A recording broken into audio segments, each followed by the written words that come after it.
अस्सलाम वालेकुम नाज़रीन, मेरा नाम अना यूसुफ है और आप देख रहे हैं प्रोग्राम सिटी एट 10। बढ़ते हुए मसाइल इंसान को परेशान करते चले जा रहे हैं, एक के बाद एक बीमारी, और उस पर फिर जब आप अद्वियात खा खा के तंग आ जाते हैं। मैं बहुत सारे पेशेंट्स को देखती हूँ, शुगर की दवाई ले रहे हैं, हाई ब्लड प्रेशर की दवाई ले रहे हैं, साथ ही साथ अब कोलेस्ट्रॉल का मसला चल रहा है, यूरिक एसिड का मसला चल रहा है। ख़तरनाक चीज़ क्या है? ख़तरनाक चीज़ ये है कि नौजवान इससे मुतासर होते नज़र आ रहे हैं। बच्चे, मतलब आप 17-18 साल, और बच्चों का अगर वेट बहुत ज़्यादा है तो uric acid cholesterol level high है। अब ये तो अलार्मिंग है, ख़तरे की अलामत है। आपके बच्चे को अगर आप देख रहे हैं, साइंस और सिम्टम्स कुछ ऐसे हैं कि बहुत ज़्यादा मोटापा है, और मोटापे में आप फास्ट फूड भी बच्चा बहुत ज़्यादा खा रहा है, और इसके साथ साथ हम देखते हैं कि हमारे पास फ्रोज़न फूड बहुत ज़्यादा बच्चे वो बहुत ज़्यादा खा रहे हैं। तो अल्टीमेटली आप बच्चे को अगर चेक कराएंगे तो uric acid cholesterol level high जो है वो नज़र आएगा। अगर आप बड़ा खुश होते हैं ना, हमारा बच्चा गोल मटोल सा है, 17-18 साल का है, तो ये चीज़ें ख़तरनाक हैं। अब यहाँ पर आपको थोड़ा सा संजीदा होना है। यूरिक एसिड और कोलेस्ट्रॉल अगर आप इसको बहुत ईजी लेते जाएंगे तो फिर आगे जाकर बहुत ज़्यादा ये ख़तरनाक सूरत इख्तियार कर सकते हैं। अब इसकी वजूहात क्या हैं वो भी हमने डिस्कस करनी है। लोग कहते हैं हम दवाइयाँ खा खा के तंग आ गए हैं, कोई हमें हर्बल तरीका इलाज बताएं, वो तरीका बताएं कि जिसमें कम से कम हमें दवाइयों से दूर रहना पड़े, कुछ नेचुरल तरीका बताएं। आज हम उसी पे बात करने वाले हैं। यूरिक एसिड और कोलेस्ट्रॉल के मरीज़ जो हैं उनकी डाइट क्या होनी चाहिए, क्या चीज़ें उन्हें अपने खाने से बिल्कुल एलिमिनेट कर देनी है, और किस तरह से उन्हें अपना लाइफस्टाइल रखना है। अमूमी तौर पर मैंने जो मरीज़ देखे यूरिक एसिड और कोलेस्ट्रॉल के, उनको क्या होता है, हड्डियों में दर्द होती है, जोड़ों में दर्द होती है, पाँव स्वेलिंग होना शुरू हो जाती है। एंड यस, कुछ लोगों के पाँव पे कुछ हमने धब्बे स्पॉट्स से पड़े देखे हैं, काले काले, वो आपके टखनों पर, पाँव पर प्रॉपर पड़े हुए नज़र आ रहे होते हैं। तो इसके लिए भी आपको बहुत ज़्यादा एहतियात भी करनी है। और एहतियात क्या करनी है, फिर आपने दवाई कौन सी लेनी है। अब दवाई तो आप कह रहे हैं हमने लेनी नहीं, लेकिन हम आपको बताएंगे कि किस तरह से आप हर्बल तरीका इलाज से, नेचुरल तरीका इलाज से इसको कंट्रोल कर सकते हैं। Basically it's all about lifestyle. हम हमेशा बताते रहते हैं कुछ चीज़ों को आपने मॉडिफाई करना है, अपनी लाइफ में ऐड करना है, कुछ चीज़ों को निकाल देना है। हमारे साथ हमारे मेहमान मौजूद हैं, हकीम अताउर रहमान साहब। खुश आमदीद कहेंगे। अस्सलाम वालेकुम हकीम साहब। जी वालेकुम अस्सलाम रहमतुल्लाह।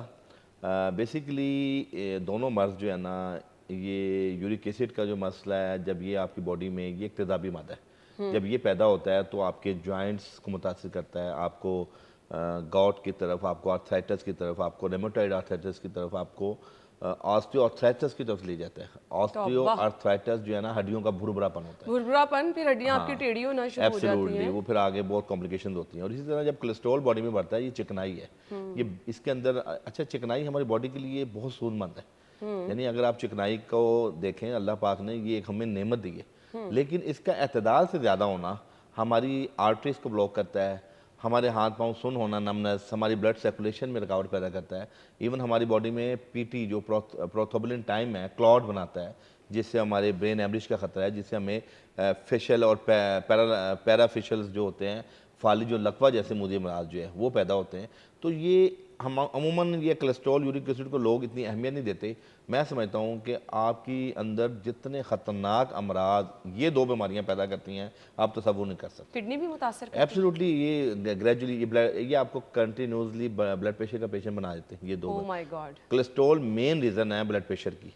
और ब्लड फिशार खून, आपको पता है एलोपैथी के अंदर ब्लड फिशार खून जो है, जिसको हम ब्लड वो कहते हैं, तो हाई ब्लड प्रेशर कहते हैं, ये इलाज ही नहीं, इसको आपको फिर वो बीटा ब्लॉकर और कैल्शियम ब्लॉकर कंटिन्यूसली लेने पड़ते हैं। उससे आपके अंदर जो सेंसलेस होते हैं, डायमेल्शिया होता है, और आप अपनी को काम को सही तरीके से सरंजाम नहीं दे पाते। तो ये हम इसको 1 by 1 डिस्कस करेंगे। यूरिक एसिड का जब कभी आपको मेल्स के अंदर या फीमेल्स के अंदर ये अमूमन ये केस 6-5-6 तक रहे तो इसकी नॉर्मल है।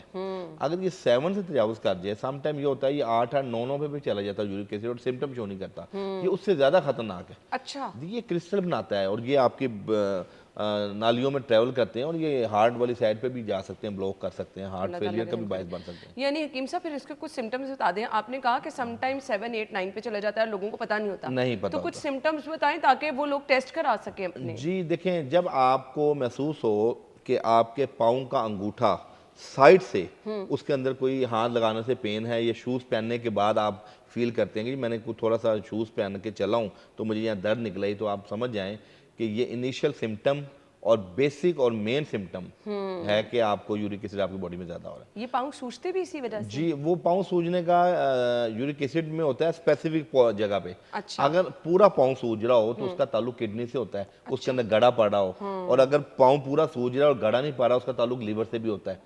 और तीसरे नंबर पे जो पाँव सूजता है वो वेरिकोज वेन जिसको हम कहते हैं। वेरिकोज में क्या होता है, आपकी जो जिसको हम स्पाइनल वेन कहते हैं, जिससे आपकी वेन्स के अंदर गांठें पड़ जाती हैं। हकीम और साहब blood मुझे फिर circulation यहाँ नहीं ठीक नाजरीन होता। को एक दफा दोबारा से बताने दें, अगर आपके पाँव पे स्वेलिंग हो रही है और गड़ा पड़ है तो Absolutely। फिर किडनी का इशू है। वो किडनी का issue किडनी आपका। का इशू है। प्लीज चेक कराएं। वो लोग आप हाथ लगा के देखें, स्किन पे पाँव अगर स्वेल हो रहा है और स्किन नीचे की नीचे रह रही है तो फिर अपना किडनी का टेस्ट कराएं। RFT अदरवाइज RFT करवाएं। LFT आपने कराना है, जिगर का टेस्ट। अगर पाँव पे स्वेलिंग हो रही है लेकिन गड़ा नहीं पड़ा तो फिर LFT फिर करा LFT लें। करवाना LFT करा लें, फिर जिगर का मसला हो सकता है। अदरवाइज तीसरी सूरत में आपने बताया तीसरी सूरत में वेरिकोज वेन्स होती हैं, जिसके अंदर आपकी जो वेन्स हैं उसमें गांठें पड़ जाती गांठें हैं, पड़ जाती और ब्लड सर्कुलेशन में अल्लाह ने जैसे दिल के वॉल होते हैं ना, इस तरह हमारा ये एक ब्लड सर्कुलेशन सिस्टम है कि ब्लड नीचे तो आता है, दोबारा ऊपर नहीं जाता। तो टांग कुछ लोगों की बहुत ज़्यादा भारी हो जाती है, सूज जाती है, फिर उसके अंदर रगें नुमायाँ होना शुरू हो जाती हैं। मैंने तो बहुत ये सारे भी लोगों को कोलेस्ट्रॉल देखा की है वजह से हकीम होता है। साहब, ये वाला हिस्सा जो है ना यहाँ हाँ। रगें पर्पल कलर की बिल्कुल नुमायां हो रही बस ये बेसिक सिम्टम है। जब ये मामला हो जाए शुरू, इसका एलोपैथिक में कोई इलाज नहीं है। इसमें आपने डाइट के साथ और एक्सरसाइज, इसमें ये कि जब ऐसी चीज़ मामला शुरू हो जाए तो आपने जब रात को सोना है तो अपनी टांग के नीचे तकिया रख के सोना है। और इसकी एक ही एक्सरसाइज है कि जब आपने सुबह उठना है तो आपने बेड है या दीवार है तो वहाँ अपनी टांगों को आपने ऊपर कर लेना है कुछ 10 मिनट 8 मिनट के लिए। ये दुनिया की बेहतरीन चीज़ है। उससे होगा क्या? और जी, उससे आपका जो वॉल्व है ना उसका प्रेशर कम होगा, और वो ब्लड सर्कुलेशन जो रुका हुआ है ना वो वापस ऊपर को ट्रैवल करेगा। ठीक है। जिन लोगों को ये सिम्टम्स हैं कि पाँव के पास रगें उनको बहुत नुमायां नजर आती हैं, पर्पल वेन्स और बारीक बारीक नजर आ रही होती हैं, तो उनको हकीम साहब ने बता दिया कि सुबह उठते उनको क्या करना है, रात को सोते हुए अपने पाँव के नीचे तकिया रख के सोना है। Absolutely। ये बहुत खतरनाक हो सकता है। हकीम साहब कह रहे हैं इसका एलोपैथिक में इलाज कोई नहीं है और ये खतरे की अलामत हो सकता है, तो इसके लिए आपने सुबह उठते ही क्या करना है वो भी हकीम साहब ने बता दिया। हकीम साहब, यूरिक एसिड की हम बात कर रहे हैं, ये क्या कुछ हमारी डाइट में खाने पीने से होता है? जी, यूरिक एसिड बेसिकली इसका ताल्लुक डायरेक्ट किडनी के साथ है। जब हमारे गुर्दे रद्दी मादों को मुकम्मल या फासिद मादों को खारिज नहीं करते तो ब्लड में शामिल हो जाते हैं, और ब्लड में शामिल होकर वो क्रिस्टल बनाते हैं, छोटे छोटे से ज़रात बनाते हैं, हार्ड सॉलिड। और वो जब आपके जहाँ जहाँ ब्लड सर्कुलेट हो रहा है वहाँ पे जाके वो बारीक वेन में रुकावट का बायस बनते हैं और वहाँ सोजिश हो जाती है। और यूरिक एसिड एक्सेस प्रोटीन लेने वाले लोग, चूँकि आपको पता है एक तो बसियार खोरी है, दूसरा गोश्त खोरी।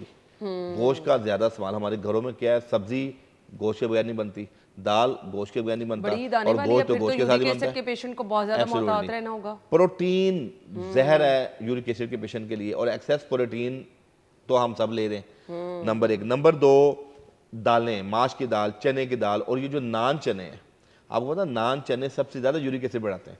ये भी बहुत खतरनाक चीज़ है। हमारे यहाँ मामूल है, हमारे हर नाश्ता पहले होता तो ही इतवारों को होता था, अब मेरा ख्याल है डेली बच्चे स्कूल में भी नान चने लेके जा रहे हैं। तीसरे नंबर पे कोला ड्रिंक्स और कलर ड्रिंक्स, ये हमारे किडनी के लिए, हमारे यूरिक एसिड के लिए। देखें किडनी अल्लाह पाक ने ना एक ऐसा शफाफ किस्म का एक मशीनरी बनाई है जो केमिकल को से जिस्म को केमिकल से पाक करती है और यूरिनेशन के जरिए हमारा सारा यूरिया निकाल देती है। लेकिन जहाँ पे उसकी जो फिल्ट्रेशन प्लांट हम उसी पे की बोझ छानियों के अंदर डालते सोजिश होगी तो फिल्टर बाहर नहीं निकल पाएगा, वो ब्लड में शामिल होगा, और वहाँ एलर्जी, स्किन एलर्जी, वहाँ पे देखें ना अगर ये यूरिक एसिड ज़्यादा हो जाए तो आपको आपका किडनी फेलियर की तरफ चला जाता है, आपका GFR डाउन होना शुरू हो जाता है, और क्रेटिनिन यूरिया बढ़ना शुरू हो जाता है, और फिर एक वक्त में आप डायलिसिस की तरफ भी जा सकते हैं। अल्लाह ताला रहम जो कि पाकिस्तान में बहुत ज़्यादा तादाद में लोग डायलिसिस की तरफ आ गए हैं और बड़ा समझ से बाला आ रहा है। और चौथे नंबर पे जो मैंने कोला ड्रिंक्स अभी तीसरे बताया, लोग बोतलें बहुत पी रहे हैं। मैं आपको एक बेहतरीन सी चीज़ आपके प्रोग्राम की तवज्जो से लोगों को बताना चाहता हूँ कि जो लोग अपनी सेहत का ख्याल रखना चाहते हैं, कोलेस्ट्रॉल और यूरिक एसिड जैसे मुद्दे मराज से बचना चाहते हैं, वो 45 मिनट खाने के बाद, खाने के फिलफोर ना चाय पिए, ना पानी पिए, ना कॉफ़ी पिए। यानी आप कोशिश करें खाने से पहले पानी पी लें या थोड़ा बहुत दरमियान में पी लें, उसके बाद आपको महसूस, आपको 2-4 दिन आपको ये एक्सरसाइज करनी हाँ, पड़ेगी, फिर बारी आपकी बजल आदत होगी। बन जाती है। उसके बाद आप यकीन कीजिए आपका बेली फैट्स भी कम होगा, आपके अंदर ओबेसिटी भी कम होगी और आपका जो इंडाइजेशन के इश्यूज हैं वो बेहतर होंगे। मैं परेशान हो गई हूँ हकीम साहब की बातें सुन के। ये वाकई जो है ना, आपको थोड़ा सा झंझोड़ने वाली हैं। कोला ड्रिंक्स, फिर इसके साथ साथ हकीम साहब ने प्रोटीन का जिक्र किया, गोश्त किसी भी फॉर्म में आप ले रहे हैं, यूरिक एसिड के पेशेंट, इसको बंद कर दें, अदरवाइज़ बहुत ज़्यादा प्रॉब्लम हो सकती है जी। अगर किडनी मुतासर आपकी हो गई है, उसका फंक्शन बुरी तरह से मुतासर हो गया है, तो ये अनकंट्रोल यूरिक एसिड आपको डायरेक्टली लेकर जा रहा है जी डायलिसिस की तरफ। तो अगर आप ये नहीं कंट्रोल करेंगे, अच्छा अभी कुछ अगर आपको इनिशियल से सिम्टम्स हैं, आप इलाज पूछना चाह रहे हैं कि हमें अब यूरिक एसिड हमारा जो है वो हाई रहना शुरू हो गया है, तो करना क्या है? आपने लाइफस्टाइल तो बेहतर करना ही करना है। हकीम साहब ने बता दिया किन चीज़ों को बिल्कुल निकाल दें। कम खाएं वो दालें जो इसका सबब बन रही हैं, नान चने बिल्कुल मत खाएं। इन चीज़ों को अपनी ज़िंदगी से निकाल दें। जान है तो जहान है, सेहत है तो सब कुछ है। आपकी सेहत अच्छी होगी तो आप ये चीज़ें कभी कभी खा भी लेंगे, बट अभी फ़िलहाल इनको रोक दें अगर आपको ये लामात शो हो रही हैं। अच्छा, अभी हम ब्रेक की तरफ जाते हैं, वापस आते हैं तो फिर हम आपको बताते हैं कि जिन लोगों को ये लामात, ये सिम्टम्स शो होना शुरू हो गए हैं, नुमायाँ होना शुरू हो गए हैं, उनका तरीका इलाज हिकमत में क्या है। ब्रेक के बाद ज्वाइन करेंगे, स्टे विद अस।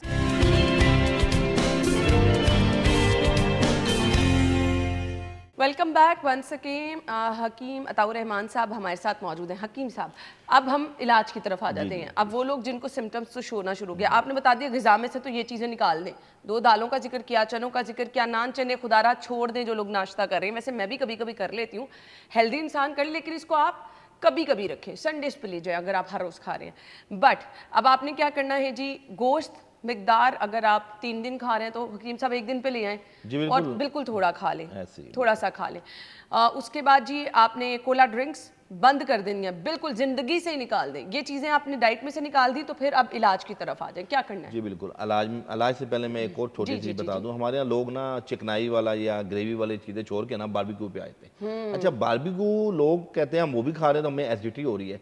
तो बारबेक्यू का गोश्त तो ठीक है, ऑयल के बगैर तो है, पर जिस कोयले के अंदर उसको कोटिंग दी जाती है और उसके ऊपर मुसलसल कोयला का धुआं उसको सक करता है, तो वो कोयला भी तो अमोनिया गैस है जो किडनी के लिए खतरनाक है।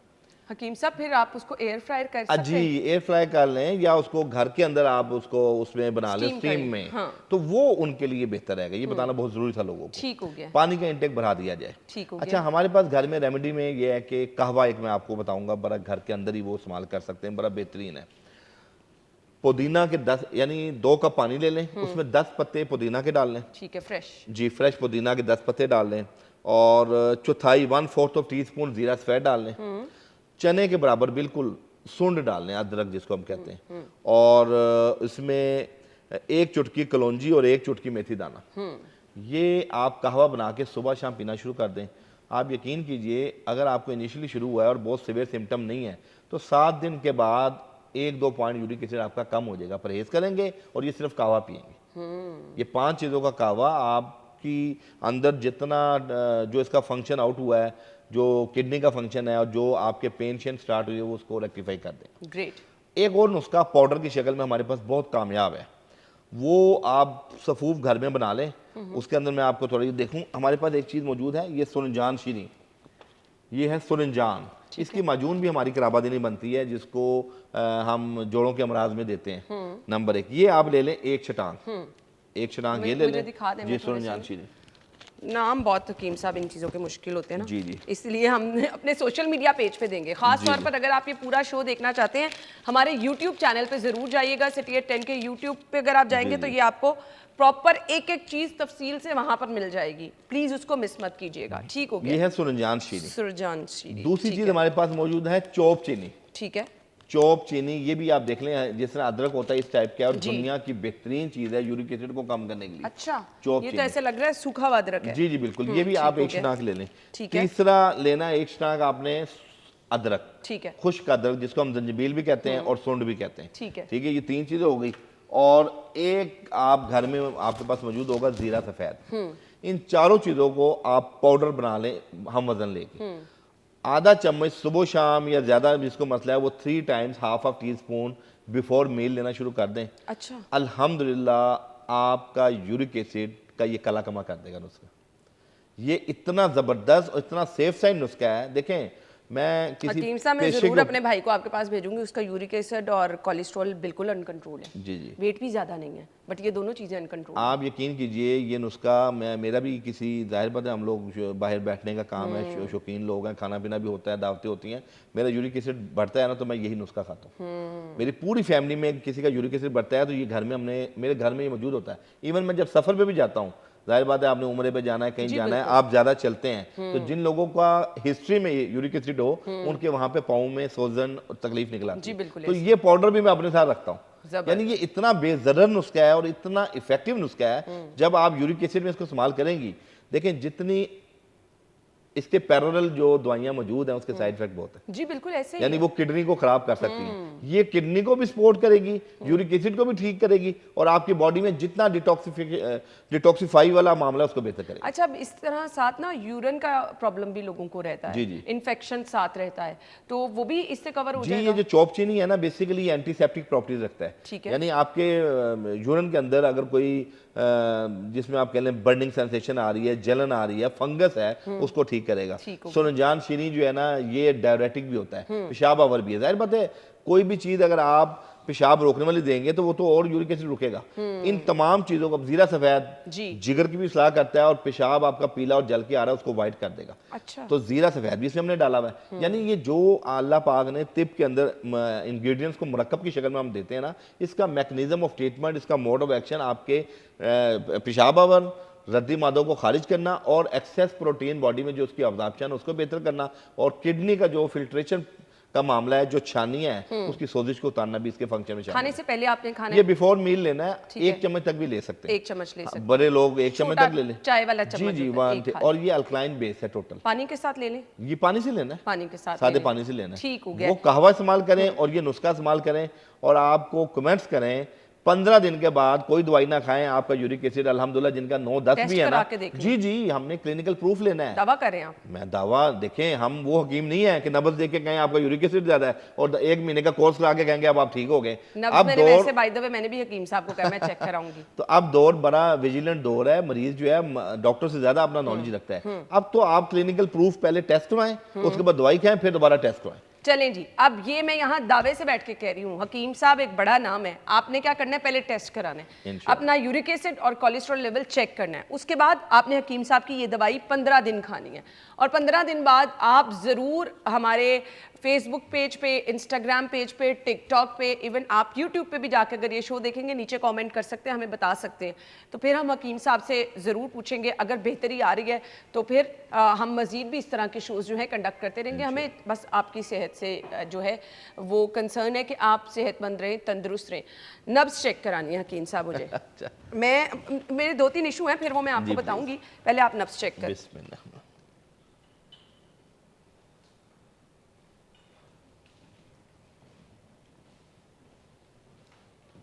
वो रहेगा।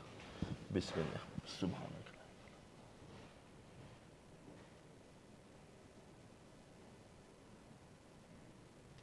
जी प्लीज तशरीफ रखें। जी। अच्छा 2-3 इश्यूज हैं आपके। एक तो कोलेस्ट्रॉल आपका भी ज़्यादा है, बॉर्डर लाइन से 15-20 पॉइंट ऊपर है। मैंने अगर मैं 220 का हूँ, ट्राइग्लिसराइड भी ज़्यादा हैं। आप ये मेरा ख्याल है चाय के साथ बिस्कुट डुबो कर खाना छोड़ दें। अगर हमारे यहाँ अक्सर बेकरी की चीज़ें बहुत यूज़ करते हैं तो ये भी खतरनाक है। दूसरा आपका ये सर का पिछला हिस्सा, ये जो जिसको हम गुद कहते हैं, ये वीक है। यानी सम टाइम आप एकदम उठें जैसे सर्वाइकल चक्कर आते हैं, वर्टिगो, ये मामला आपका चक्कर आना। तीसरा आपका मामला है नमनेस, हाथ पांव का सुन्न होना, ये सिम्टम है।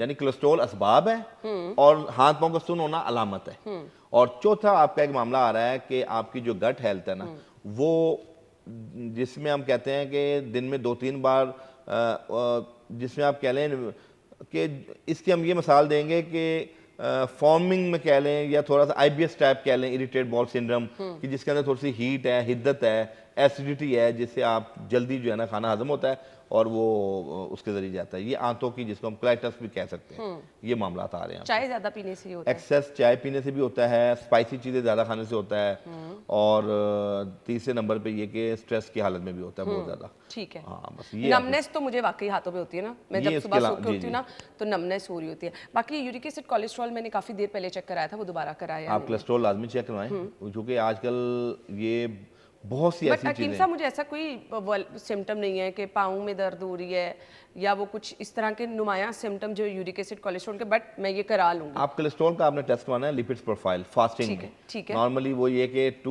मैंने अब आपको एग्जैक्ट फिगर बताइए कि 220 के करीब आपका कोलेस्ट्रॉल है और ट्राइग्लिसराइड भी आपके 10-15 पॉइंट ऊपर है। ठीक है। ठीक है, ये आप करवा के मुझसे शेयर करें, बल्कि आप इसको ऑन एयर शेयर कीजिएगा ताकि लोगों में कॉन्फिडेंस पैदा हो कि नब्ज भी ये चीज़ें बता सकती है। जबरदस्त, ये तो फिर मैं जरूर लाजमी करूंगी। अच्छा जी, अब आ जाए, हमने यूरिक एसिड की बात कर ली, हमने कोलेस्ट्रॉल के पेशेंट की तरफ आना है। ब्रेक ले लें, हम ब्रेक के बाद वापस आएंगे। स्टे विद अस।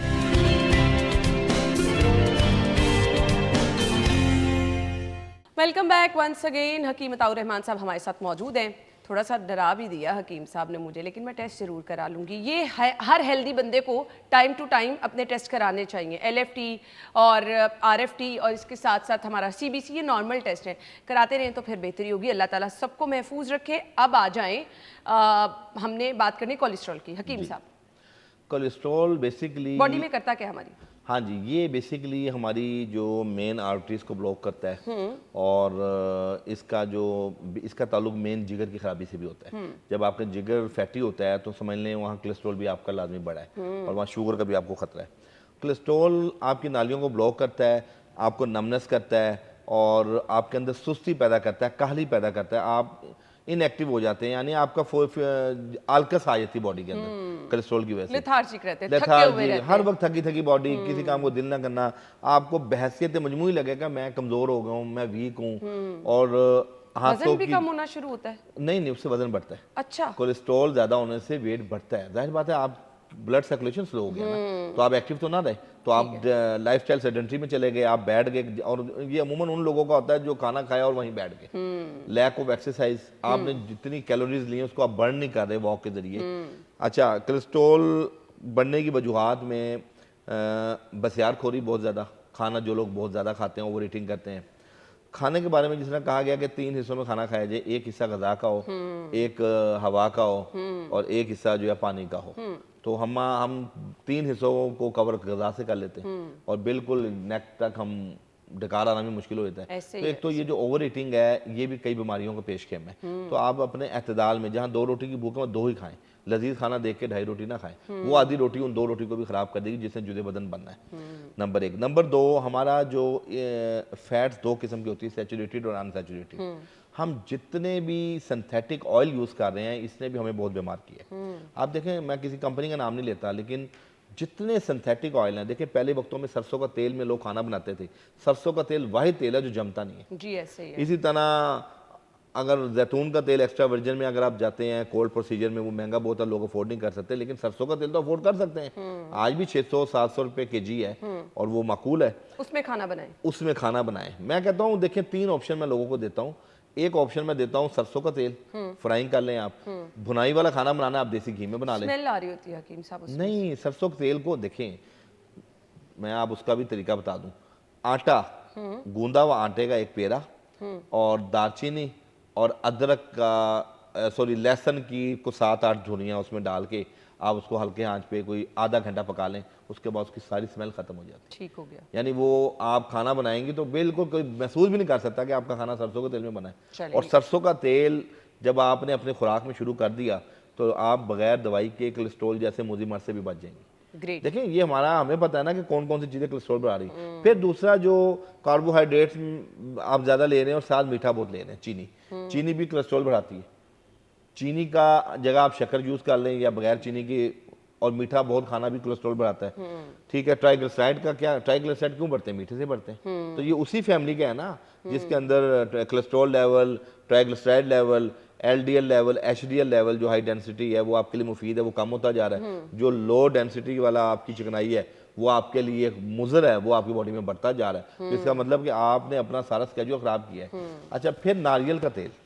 अच्छा। नारियल का तेल कोकोनट ऑयल। कोलेस्ट्रॉल को कम करने में दुनिया की बेहतरीन चीज़ है। जबरदस्त। यानी आप नारियल के तेल में अगर बहुत खाना नहीं बना सकते, आप अंडा फ्राई करके ले लें। अच्छा। आप कोई वो मैं बालों में लगाने के लिए अक्सर वैसे आप इस्तेमाल नारियल का तेल को किसी भी चीज़ में को खाना बनाएं, आधा चम्मच उसके ऊपर डाल लें, वो आप इस्तेमाल कर लें। नारियल का तेल कोलेस्ट्रॉल को ठीक करता है। ग्रेट। हमारे यहाँ पहले वक्तों में जब कोलेस्ट्रॉल बढ़ता था ना, तो जो कोहना हमारी बुजुर्ग माएँ थी ना, वो अलसी की वो पनीरी और अलसी के लड्डू बनाती थी। अच्छा। अलसी दुनिया की बेहतरीन चीज़ है। अलसी का तेल और अलसी के बीज जो आपकी बॉडी के अंदर से कोलेस्ट्रॉल का कला कमा कर देते हैं।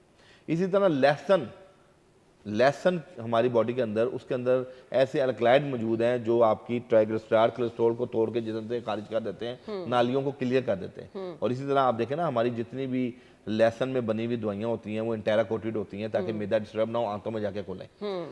तीसरे नंबर पे पुदीने की चटनी, अगर आप खाना शुरू कर दें तो आप यकीन करें दवाई से पहले ही आपका कोलेस्ट्रॉल बेहतर होना शुरू हो जाएगा। दही में डाल के? पुदीने की चटनी आप घर में बना के रख लें मसाले के तौर पे। अनारदाना, अनारदाना कोलेस्ट्रॉल को कम करता है। ठीक है। अनारदाना ले लें, अदरक ले लें, लहसुन ले लें, पुदीना ले लें, उसमें अजवाइन, ज़ीरा सफ़ेद और ये जो है थोड़ी सी कलौंजी, मेथी दाना और अलसी के बीज, ये भी पीस के बना लें। और इतनी लजीज उसमें आजकल आप ना टेस्ट के लिए आप नमक डाल लें थोड़ा सा। अम्बी टैब आई हुई है आजकल, हाँ आम, जी, वो हाँ। भी एक आध उसमें डाल लें तो इतनी डिलीशियस वो चटनी होगी। और आप यकीन माने वो खाली रोटी के साथ खा लेते हैं, इतना एब्सोल्युटली। तो मजेदार पहले लगती वक्तों है। में जो लोग खेती बाड़ी करते थे वो क्या करते थे, वो एक आधा गंडा ले जाते थे, 4 टोटे करके प्याज के, और बाकी सालन 2-4 चम्मच पुदीने की चटनी होती थी, रोटी पे डाला, पूरा दिन मेहनत मशक्कत करते थे और वो उनको एनर्जी भी मिलती थी और उनका चिकनाई भी नहीं बढ़ती थी। अब कोलेस्ट्रॉल के लिए हकीम साहब मुझे बताएं जी। कि हमने क्या इलाज करना है? कोलेस्ट्रॉल के लिए मैं आपको बताता हूँ, हमारे पास बड़ी बेहतरीन चीज़ है। नंबर 1, ये मेथी दाना, ये आप देख सकते हैं, ये मेथी दाना है, ठीक हो गया। ये हमारे पास मौजूद है। ये मेथी दाना आप ले लें और कलौंजी आप ले लें। ठीक है। 2 चीज़ें हो गई, यानी मेथी दाना आप इसका कावा भी पी सकते हैं, पाउडर भी बना सकते हैं, लेकिन आप कावा पी लें सुबह निहार मुँह। आप रात को भिगो के रख दें, 1 गिलास पानी में 1 या 2 चुटकी मेथी दाना, ठीक है। 1 चुटकी कलौंजी, ठीक है। और एक छोटा सा टुकड़ा आपने लेना है दालचीनी का, सिनेमम, लेकिन ये आपने लेनी है श्रीलंका वाली, जो गोल होती है बिल्कुल, जी, जो रिंग आम वाली। घरों में होती है वो। ये देखें, ये रिंग वाली दालचीनी। ठीक है। यानी ये दालचीनी जो है ना, आपने एक आधा इसका छोटा सा पीस डाल लेना है। और 3 चीजें होगी। ये चौथा, पानी में भिगो के रख दे रात को। हाँ 3 चीजें ये होगी। चौथा, आपने ये हल्दी ले लेनी, ठीक है। इसके पाउडर डाल लें या इसका छोटा सा पीस डाल लें, और थोड़ी सी आपने इसके अंदर डाल लेनी है ये इसके जो हैं तुलसी के जो बीज हैं वो भी डाल लेने। ठीक है। आप यकीन करें, इसको आप भिगो के रख दें, सुबह उठते साथ इसको ना आप पकाएं थोड़ा अच्छा, सा। ठीक है। रात भिगोए रखें, ठीक है। और सुबह इसको पकाएं। ठीक है। तकरीबन ये कोई 5-7 मिनट पकाने के बाद बड़ा मग आप सुबह निहार मुँह आधा चम्मच शहद मिला के पी लें। ठीक है। और ये 7 दिन के बाद आपका कोलेस्ट्रॉल बेहतर होना शुरू हो जाएगा इस कहवे से। ये आपके जिस्म से नालियों को खोल देता है, ये आपका जिगर का मामलात, आपकी ओबेसिटी, आपका देखें जब आपका यूरिक एसिड या कोलेस्ट्रॉल बढ़ता है ना, तो आपकी आइज के नीचे निशान पड़ना शुरू हो जाते हैं, क्लिपिंग वाले निशान, जिससे आप अक्सर लोगों के यहाँ 2 चुटकियाँ सी बन जाती हैं। अच्छा। वो कोलेस्ट्रॉल की वजह से बनती हैं या यूरिक एसिड से बनती हैं। अक्सर लोगों की ये आंखों के ऊपर वाइट वाइट स्पॉट और वो बन जाते हैं कील महासों की तरह, वो भी कोलेस्ट्रॉल की वजह से बनते हैं। जिन लोगों का पाँव हाथ सुन रहते हो वो भी कोलेस्ट्रॉल की वजह से होता है। जिन लोगों का सर खाने के बाद भारी हो जाए वो भी कोलेस्ट्रॉल की वजह से है कि उनका मेटाबॉलिक सिंड्रोम में रुकावट पैदा हो रही है। तो ये तमाम चीज़ें हैं। और ये जो आपको कोलेस्ट्रॉल का ज़्यादा होना हार्ट फेलियर की तरफ लेके जाता है, कोलेस्ट्रॉल का ज़्यादा होना फाली लकवे की तरफ लेके जाता है, कोलेस्ट्रॉल का ज़्यादा होना आपको ब्रेन एमरेज की तरफ लेके जाता है, चूंकि ये क्लॉट भी बनाता है। कोलेस्ट्रॉल जब ज़्यादा होगा वहाँ पे आपका क्लॉट फंसता है, रुकेगा। तो ब्लड को पतला करने के लिए ब्लड थिनर के तौर पे पुदीने की चटनी और ये कहवा जब अगर आप इस्तेमाल करेंगे तो इंशाल्लाह आपकी बॉडी के अंदर कोलेस्ट्रॉल बिल्कुल काला कम हो जाएगा। ठीक है। और इसको आपका कितने दिन इस्तेमाल करना है? ये आप तकरीबन कोई 1 माह 1.5 माह इस्तेमाल करें कहवा। ठीक है। क्योंकि ये दिन में 1 दफा, दिन में 1 बार सुबह निहार मुँह। और इंशाल्लाह 1-1.5 माह के बाद आप अपनी रिपोर्ट्स करवाएंगे तो मेरा ख्याल है बगैर दवाई के आप ठीक हो जाएंगे। खाने में से क्या चीज़ें निकालनी है? खाने में आपने हर किस्म का गोश्त आपका बंद है। ठीक है। ठीक है। फिश मछली थोड़ी बहुत ले सकते हैं आप ओमेगा 3 की वजह से, नंबर 1। नंबर 2, आप इसमें जौ का दलिया, ठीक है, यानी गंदम की रोटी की जगह जौ की रोटी अगर आप लेंगे तो आपका कोलेस्ट्रॉल बहुत तेजी से बेहतर होगा। नंबर 3, आप चाय, यूरिक एसिड और कोलेस्ट्रॉल को तेजी से बढ़ाती है और खुश्की पैदा करती है। अच्छा, छोड़ चाय की जगह अगर आप पुदीना सौंफ इलायची का कहवा शुरू कर देना अदरक डाल के तो वो भी आप बेहतर हो जाएंगे। चौथा, मैंने आपको बताया कि खाने के बाद पानी जब आप पीते हैं तो अल्लाह पाक ने खाना जैसे हम ख़त्म करते हैं तो हमारे ब्रेन को मैसेजिंग जाती है। HCl एक ऐसा मादा है जो पैदा होना शुरू होता है और हमारे हाजमे के लिए बड़ा मुआविन साबित होता है। जब आप खाना ख़त्म होता है और फौरी चाय पीते हैं, वो HCl जो हमारे हाजमे के लिए होता है वो उसको ट्रैवल करके उसके असर को कम कर खाने के देता बाद ये जो आपने पुदीना, सौंफ और अदरक का कहवा कहा है, ये भी आपको थोड़ा टाइम है। के ये बाद भी लेनी? 45 ले मिनट के सकते बाद हैं? नहीं अच्छा। नहीं नहीं नहीं नहीं मैंने जो एक कुलिया बताया ना कि मिनिमम 30 मिनट मैक्सिमम 45 मिनट, ठीक हो गया। यानी आधा घंटा खाने के बाद ना पानी पीना आपने, ना आपने कहवा पीना है, ठीक ना आपने चाय पीनी है, ना आपने दही की चटनी पीनी है। ठीक हो अगर दही भी लोग पी लेते हैं कोई लिक्विड नहीं लेना। ठीक है। 7 दिन के बाद आप खुद महसूस करेंगे कि आपको ब्लोटिंग नहीं हो रही, आपको गैस नहीं हो रही, आपका इंडाइजेशन बेहतर हो गया, इवन कि आपका नेचुरल लिवर फैटी अल्लाह ने सलाहियत रखी है उसको रिवर्स करने की। अगर ग्रेड 2 में है तो डेफिनेटली ग्रेड 1 में दोबारा आ जाएगा। चलें जी, ये तमाम चीज़ें अगर आप कर लेंगे तो कोलेस्ट्रॉल से आपकी जान छूट जाएगी। बगैर दवाइयों के जो नेचुरल तरीका आप कह रहे थे वो आपके पास आ जाएगा। ज़रूर ये करें, अपनी डाइट को कंट्रोल रखें, वॉक एक्सरसाइज करें, ये नेचुरल रेमेडीज़ की तरफ आ जाएंगे तो दवाइयों से आपकी जान छूट जाएगी और किसी बड़ी बीमारी से भी आप बच जाएंगे। हकीम साहब, आपके टाइम का बहुत बहुत शुक्रिया। हम ब्रेक के बाद ज्वाइन करते हैं।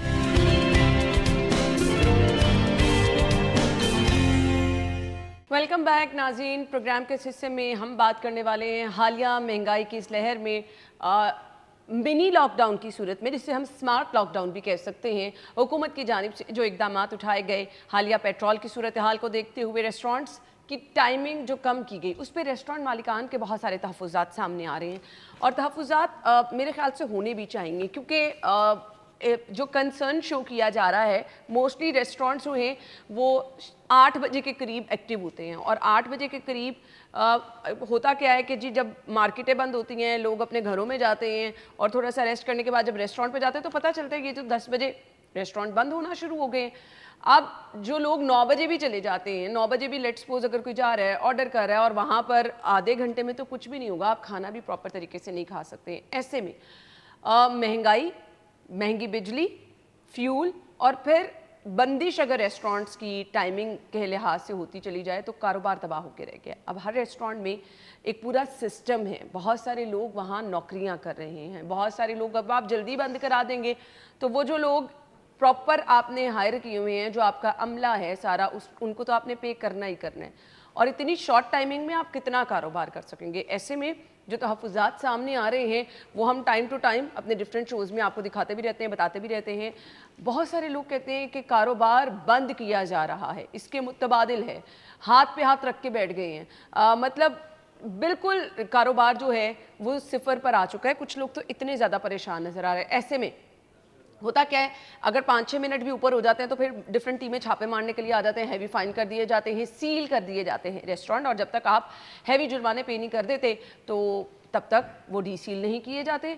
अब यहाँ पे बहुत सारी परेशानियाँ हैं, तो इस पर हम बात कर लेते हैं जी। Chairman Pakistan restaurant unity association Aamir Rafiq Qureshi sahab ने हमें ज्वाइन किया है। अस्सलाम वालेकुम आमिर साहब। जी वालेकुम सलाम। ठीक ठाक हैं आप? नहीं। ठीक है, वैसे आपका ये जवाब बिल्कुल ठीक है। आप क्यों ठीक नहीं हैं, आप हमें ये भी बता दें। अभी आप थोड़ा सा बता तो रहे थे लेकिन आपने थोड़ा सा बताया। थोड़ा सा बताया, चलिए ज़्यादा आप बता दें। हाँ जी। अच्छा, पहले तो मैं आपको ये बताता हूँ कि गवर्नमेंट के जो फैसले हैं ना बंद कमरों में, ये बहुत नुकसान पहुँचा रहे हैं। जो भी हुकूमत आती है वो ऐसे ही कर दी है, उसका नुकसान कारोबारी बंदे, रेस्टोरेंट्स के मालिकान, मुलाजमिन के साथ फैमिलीज़, इनडायरेक्ट जो एलाइड सर्विसेज वाले कारोबारी होते हैं उनके अलावा गवर्नमेंट को खुद भी होता है टैक्सेस की मद में। जो वो करोड़ों अरबों का टैक्स इकट्ठा करती है वो भी नहीं उनको मिलता। दूसरा, आपके प्रोग्राम के तवज्जो से मैं बात बताता हूँ और मीडिया से गिला भी करता हूँ कि मीडिया इस चीज़ को हाईलाइट नहीं करती है। आप ये बताएं, पाकिस्तान के कितने सूबे हैं? 4 सूबे हैं, चारों पाकिस्तान के हैं, तो हम कहीं बाहर से आए हुए हैं। सिंध में टाइमिंग की कैद ही कोई नहीं है। ये क्या बात? ठीक है, बिल्कुल आपके तहफ़्फ़ुज़ात ठीक। फेडरल के ऑर्डर्स है कि एनर्जी क्राइसिस को हमने फेस करना है, उसको इसके एहतियाती तदाबीर हमें अपनानी है। तो सिंध जौन सा है वो पाकिस्तान का सूबा नहीं है, या पंजाब पाकिस्तान का सूबा नहीं है, उधर टाइमिंग की कोई बंदिश ही नहीं है। तो ये ज़्यादती है। और आपके लिए बताऊँ, पाकिस्तान में रेस्टोरेंट की रफली अप्रॉक्सीमेटली फिगर एक है, अराउंड 4 लाख प्लस रेस्टोरेंट्स हैं पाकिस्तान के अंदर। 2 लाख पंजाब में है, 1 लाख सिंध में है। इसका मतलब है कि सिंध जो कर रहा है उससे कितनी ज़्यादा एनर्जी क्राइसिस दोबारा आ रही होगी अकॉर्डिंग टू देम। ठीक है, तो एक ये ज़्यादती है। दूसरी बात है कि हम हमेशा पाकिस्तान रेस्टोरेंट्स यूनिट एसोसिएशन, जिसका माशाल्लाह मैं चेयरमैन हूँ और मेरे साथ अहदेदारान मेंबर हैं, हम हमेशा ये बात करते हैं, हम सिर्फ तनकीद नहीं करते, हम सोल्यूशन भी देते हैं। लेकिन सोल्यूशन वो सुनेंगे तो तब उस पर अमल करेंगे चलिए ना। आप सोल्यूशन बताएं, क्या दिया गया नहीं, पहले solution, हल तकलीफ क्या? तो सुन लें हमारी। हाँ जी, सोल्यूशन तो जी, बाहर जी, पहले ज़रूर तकलीफ आप जो बताएं। होती है ना, गवर्नमेंट को ये समझना है कि ये कारोबारी बंदे जो उनसे हैं, ये रेस्टोरेंट्स में उस तरह के कारोबारी नहीं है जो माशरे में दूसरी तरह के लोग होते हैं। मोर देन 50-60% एंड अबव जो रेस्टोरेंट्स के मालिकान हैं वो मुलाजमीन भी हैं, इन अ सेंस कि वो छोटे तबके के रेस्टोरेंट्स हैं। ठीक है। वो मालिक भी है, वो कैशियर भी है, वो कुक भी है। तो majority of the restaurants in Pakistan वो इस तरह के हैं, starting from the street restaurant to the fine dine. Fine dine तो 10% सुपर रेस्टोरेंट नहीं है पाकिस्तान बिल्कुल, में। बिल्कुल, agree। इसका मतलब है कि कारोबारी बंदा जिसे बिजनेसमैन कहते हैं, वो इस इंडस्ट्री में 10% प्लस माइनस है। Majority are the employees lower तबके से हैं, तो उनके घरों का जो मामला है वो इन्हीं से चलता है। और majority of the employees of the restaurants उनकी सैलरीज नहीं होती, वो पर डे बेसिस पे होते हैं। बिल्कुल ऐसे ही है। ठीक जी। है, तो अब ये जिसको जो हम आम हालात दिहाड़ी पे गवर्नमेंट- कहते हैं। इस दिहाड़ी पे अब जो गवर्नमेंट ने जो हालात कर दिए हैं, ठीक है, यहाँ पे उनको दिहाड़ी किस तरह मिलेगी, टिप्स कैसे मिलेंगी।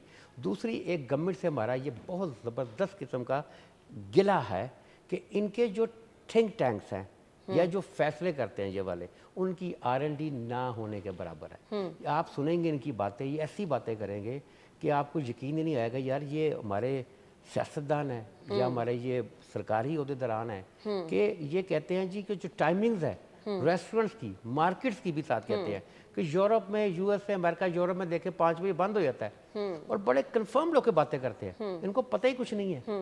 हमेशा किसी भी मुल्क का कल्चर और उसके रीजन में जो हो रहा होता है उसकी अडॉप्टेशन होती है। बिल्कुल। आप मुझे हमारे रीजन में बता दें, इंडिया, पाकिस्तान, बांग्लादेश, जितने भी हमारे कंट्रीज है, कौन सा रेस्टोरेंट्स रात 1-2 बजे से पहले बंद होता है। बिल्कुल ऐसे तो ही। हमने कल्चर जो सा होता है ना, ये चेंज नहीं होते हैं।